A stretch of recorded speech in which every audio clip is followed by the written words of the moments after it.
oo hay mataqaana doorashada ku guuleystay ka bacdi madaxweynayaasha kale oo soo maray madaxweynenimada oo kala horeeyay madaxweyne Dani oo geesinimadiisa iyo wanaagiisa lagu wada guuleystay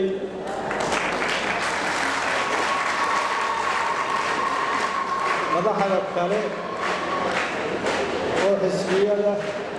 iyo senatarka madaxda loo iyo senatarada kale iyo xildhibaanada kale iyo ummadan wanaaga badan leh iyo shacabka iyo warfaafinta iyo ciidamada tirada badan leh oo ka badan kuwa magaalada joogay kulligood waa salaam taagiliya سلام عليك ورما فيه لكن والله وعد وحاول لو قلنا النقضي هالشيء هذا بعدي ما هالشيء أو هذا بعدي كل ما فرمان مجر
arrintaas hoosta laga helo